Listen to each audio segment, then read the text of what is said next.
Mr. Andreas Reiter, thank you so much for the honor of joining us here at the Institute for Cultural Diplomacy in Berlin. And thank you so much for the keynote speech that you just gave. We'd just like to take some time to ask you a few questions on some salient issues and get your opinions on a few things. Okay. First of all, I would like to ask you, how would you define cultural diplomacy, and what role do you think cultural diplomacy can play in the promotion of cross-continental cooperation? For me, it's difficult to define cultural diplomacy.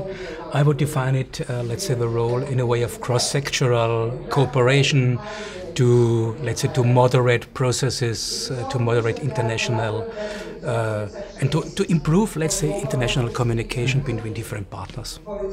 And in this sense, what importance do you see in today's world for cross-continental cooperation? Very much, because our world is it's globally networked, so everybody's linked to each other, and it is very important to have institutions which can moderate international, intercultural processes and which have an understanding of different cultures.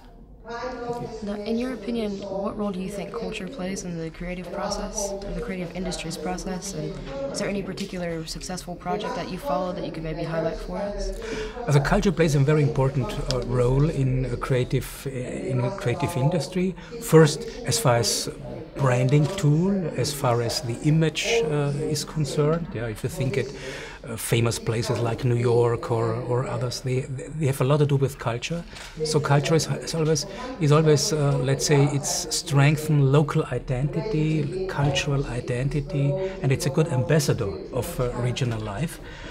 Therefore, but I think we should define the word culture in a much broader sense. Culture for me means daily culture, which means food, agriculture, lifestyle. This belongs to culture too, and this is something very interesting, because if you go to a foreign country, you want to get to know how do the people live. So it has a lot to do with, let's say, with identity.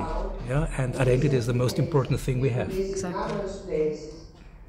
The economic crisis has negatively affected numerous companies in small and large industries throughout the world. How do you see future market trends? That's right. The economic crisis has negatively affected many enterprises. But what is interesting, that small enterprises, they're very flexible. They are more than the large ones. I think we have a polarization. There are a handful of large companies, especially in the IT sector, like Google, Facebook, whatever, who will have an important part in the future too. But the small enterprises, who are very flexible, who can create from one day to another new products, new business models, they have a big advantage, in my opinion. The problem is that from time to time the small ones, they are bought by the big ones, because they are buying innovation, mergers and so on.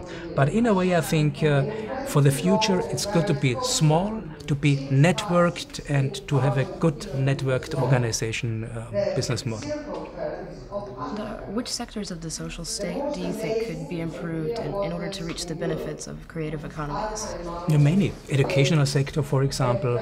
If you think how can we improve education via creative tools, social innovation. We need a lot of social innovation facing an aging society. So how can we improve the living between the intergenerative living between old and young people? So you need creativity for social processes too, especially if you have if you think of the social gaps in many of our countries. So creativity is a cross-sectoral phenomenon. In your opinion, what are the strategies that should be adopted by governments in order to engage business, political, academic and other leaders of society to shape global, regional and industry agendas? I mean, there's not only one strategy. It depends on the culture, on the economic context, on the social context. But anyway, I think what a modern strategy of government should focus on is to improve a cultural life, to improve a lifestyle where young people can afford the life, where you can improve creativity, where you can improve culture, because facing the fact that culture and creativity has a lot of influence on all the other sectors of design and on others.